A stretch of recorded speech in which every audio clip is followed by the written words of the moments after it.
अस्सलाम वालेकुम। मेरा बच्चा, अब हम लोग इसकी इनकम स्टेटमेंट बनाने जा रहे हैं रजा ट्रेडर्स की, जो मॉडल पेपर का हमारा क्वेश्चन है। सबसे पहले तुम सवाल में देखो, तुम्हें सेल्स नजर आ रही है? हाँ नजर आ रही है सर, बिल्कुल नजर आ रही है। सेल्स है हमारी 2,10,000। क्या सेल्स के साथ कोई रिटर्न या डिस्काउंट है? हाँ है सर, रिटर्न है सर। एक भी चीज आ जाए, रिटर्न या डिस्काउंट, दोनों कॉन्ट्रा ऑफ सेल्स होते हैं। सेल्स का ऑपोजिट है ये, सेल्स की वैल्यू को कम करता है ये। तो मुझे बताओ, क्या सवाल के अंदर सेल रिटर्न सेल डिस्काउंट की नेचर जो होती है वो डेबिट होती है? याद रखना इस बात को। सही है, क्योंकि कॉन्ट्रा ऑफ सेल है, सेल्स रेवेन्यू है, रेवेन्यू की क्रेडिट नेचर होती है, कॉन्ट्रा ऑपोजिट नेचर है, तो डेबिट नेचर होगी मेरा बच्चा, रिटर्न और डिस्काउंट की।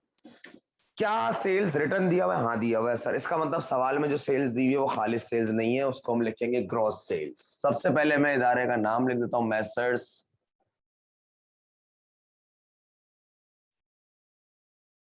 रजा ट्रेडर्स।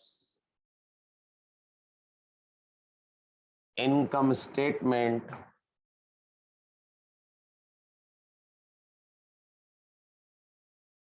for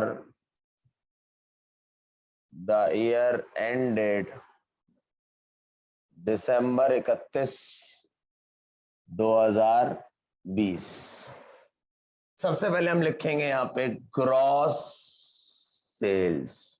ग्रॉस सेल इसलिए लिखेंगे क्योंकि सवाल के अंदर सेल रिटर्न दिया हुआ है।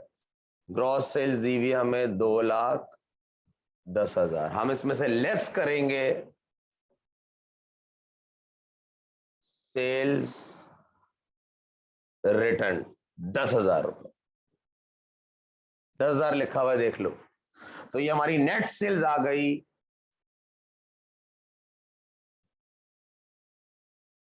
2,00,000। अब हमें कॉस्ट ऑफ गुड्स सोल्ड बनाना पड़ेगा, क्योंकि सवाल में कॉस्ट ऑफ गुड्स सोल्ड बनाने के मसाले दिए हैं और मैंने तो अलग से वीडियो बनाई है इसकी कॉस्ट ऑफ गुड्स सोल्ड को समझाने के लिए। सवाल में देखो, सबसे पहले जब हम कॉस्ट ऑफ गुड्स सोल्ड बनाते हैं तो पहले तो हम हेडिंग डालेंगे less cost of goods sold. सवाल में सबसे पहले देखो, आपके पास मर्चेंडाइज ओपनिंग दी हुई? हाँ दी हुई है सर, बिल्कुल दी हुई है मर्चेंडाइज ओपनिंग। मर्चेंडाइज ओपनिंग दी हुई है सर, बिल्कुल दी हुई है। मर्चेंडाइज ओपनिंग है हमारी 1/1/2020, लिखा हुआ है 18,000। मर्चेंडाइज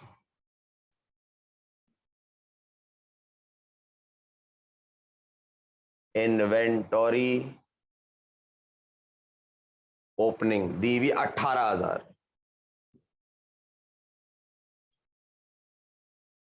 अब हम इसमें ऐड करेंगे परचेजेस। क्या परचेजेस खालिस है या बनाना पड़ेगा? नहीं सर, सिर्फ परचेजेस दी हुई है, ना कोई ट्रांसपोर्टेशन दिया हुआ है, ना कोई फ्रेट दिया हुआ है, ना कोई ट्रांसपोर्टेशन इन दिया हुआ है, ना कोई ट्रांसपोर्टेशन, ना कोई कार्टेज दिया हुआ है, कुछ भी नहीं दिया हुआ। ना परचेज रिटर्न है, ना परचेज डिस्काउंट है, कुछ भी नहीं दिया हुआ।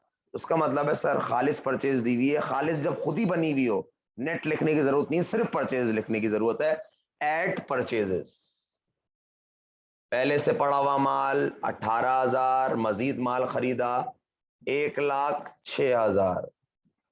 जमा करो cost of goods available for sale. Cost of goods available for sale 1,06,000 दिया हुआ है, 1,24,000 आ रहा है ये। Cost of goods available for sale 1,24,000। Cost of goods available for sales दिया आ गया आपका 1,24,000, लेस मर्चेंडाइज एंडिंग। एंडिंग आपकी एडजस्टिंग एंट्री में जो बनी हुई होती है ना, वो दिया हुआ। और एडजस्टिंग एंट्री में देखो, मर्चेंडाइज एंडिंग है आपका, मर्चेंडाइज एंडिंग है आपकी 14,000। तो ये आंसर आ रहा है 1,10,000। कॉस्ट, बचे हुए माल को निकाल दो, बिका हुआ माल निकल के आ जाएगा। याद है, पूरा कॉस्ट ऑफ गुड्स सोल्ड का पैकेट पढ़ाया था तुम लोगों को यार। कॉस्ट ऑफ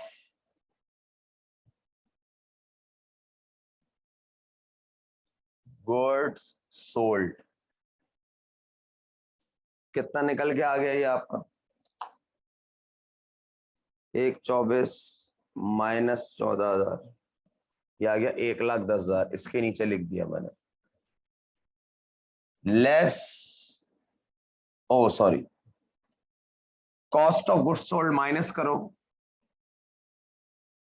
ग्रॉस प्रॉफिट निकल के आ रहा है तुम्हारे पास 90,000 ग्रॉस प्रॉफिट इससे बड़ी बड़ी इनकम स्टेटमेंट पढ़ी है भाई हमने ग्रॉस प्रॉफिट आ रहा है आपका 90,000 लेस ऑपरेटिंग एक्सपेंसेस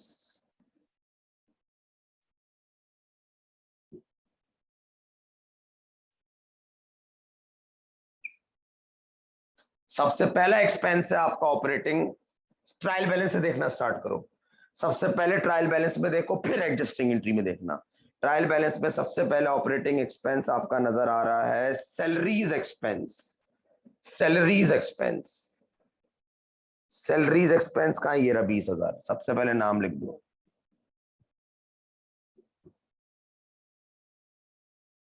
आप इसी सैलरी एक्सपेंस को एडजस्टिंग एंट्री में तलाश करो सैलरी पेबल मत देखना मैं वाइपर मार दूंगा मुंह पे सैलरी पेबल देखो सॉरी सैलरी पेबल मत देखना सैलरी एक्सपेंस देखो सैलरी पेबल मत देखना सैलरी एक्सपेंस देखो तो मैं एडजस्टिंग एंट्री में सैलरी एक्सपेंस नजर आ रहा है डेबिट में नजर आ रहा है हाँ देखो डेबिट में नजर आ रहा है एक्सपेंस की नेचर डेबिट की होती है एंट्री में भी डेबिट में आ रहा है प्लस करके लिख दोगे भाई 20,000 पहले था 4,000 से देखो एंट्री में डेबिट हो रहा है डेबिट डेबिट जमा ये हो गया 24,000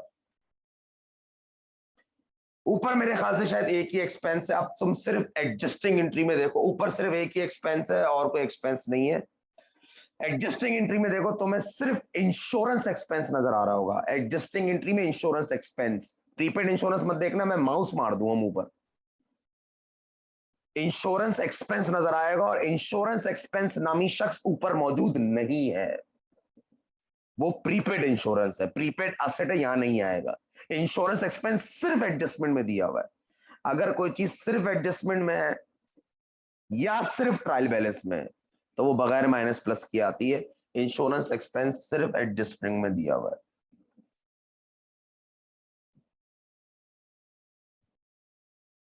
कितना 6,000 उसके बाद आपका है डेप्रीसिएशन एक्सपेंस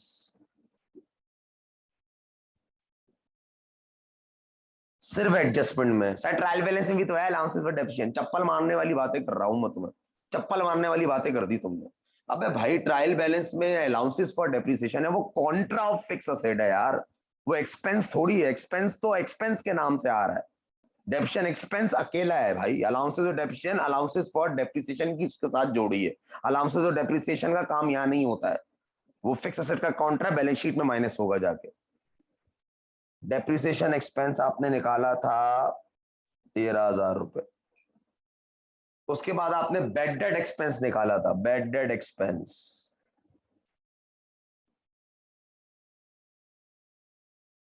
ये है 4,000 जरा जमा करो टोटल ऑपरेटिंग एक्सपेंस कितना हो गया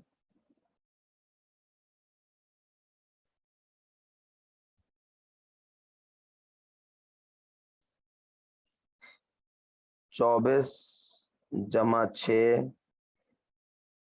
जमा 13,000 जमा 4,000 ये हो गया 47,000 मैंने कुछ गलत कर दिया एक मिनट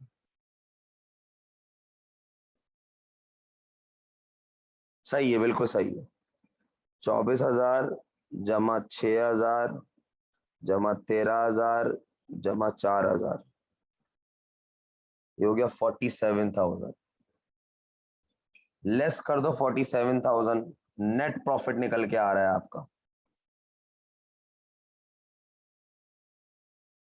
नेट प्रॉफिट निकल के आ रहा है आपका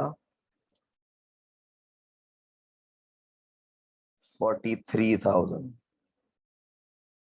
ये हो गई आपकी इनकम स्टेटमेंट मुकम्मल और बैलेंस शीट जो है वो हम इंशाल्लाह बना रहे हैं अभी ये आपकी हो गई इनकम स्टेटमेंट मुकम्मल हो गई आपकी 43,000 आपका नेट प्रॉफिट आ रहा है यहां तक बात क्लियर है मेरा बच्चा? ये आप देख लें, क्लियर है?